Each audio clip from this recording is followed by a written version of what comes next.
to the latest episode of Cut to the Chase. Davis, stand up. We got the energy. Let's go. We are talking post-appraisal. You've done your presentations. Oh, okay. You're sitting in the house. You're going back. You got your little thing that you show them how good you are. Number one at this, number one. Hopefully, you're not like that. And actually. they go how good it was, and you're thinking it's in the bag. Yes.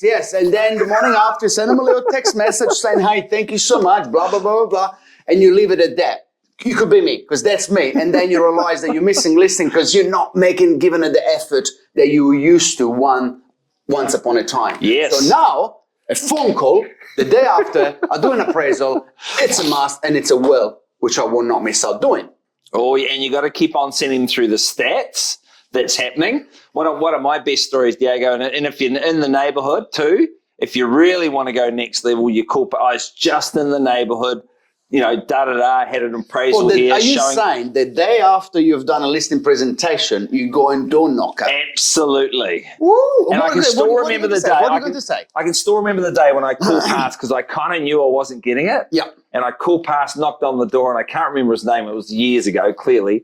And I said, hey, I was just calling past. It's in the neighborhood showing a property. And I just thought, if you had any other thoughts and feelings. And he looked at me and he went, I've decided to go with you. And I'm like, I was never getting that listing because I don't know about you, Diego, really hard to say to no to someone eyeball to eyeball, right?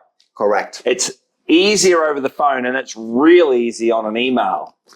And that's why I don't get 100% of the listings because I probably should just drive by, knock at the door and say I was in the area. Yes. Well, I won't be doing that myself personally, but I think there is still better never stops. And I think what used to work is not working for me anyway. And the point for me doing this podcast is actually to share what I'm improving myself. And I'm improving every single day. You know that, right? Because if you don't improve, you become the dinosaurs that frankly half this industry is made out of. Well, or fallen stars, which we've spoken about before too. Nobody wants to be the fallen star, right? I want to be the rising star for the rest of my life. Don't we? Twinkle, twinkle. Hey, look, always better never stops. Do whatever you need to do. At the same time, improve yourself and do it a little bit better. Because if you do a little bit better than what you used to do yesterday, that will add. Well, and any past appraisals, right? That list should be somewhere top of mind that you're always looking at, right? Oh, that's a conversation for another day. What do you do with those past appraisals? Maybe we'll talk about it in the next podcast.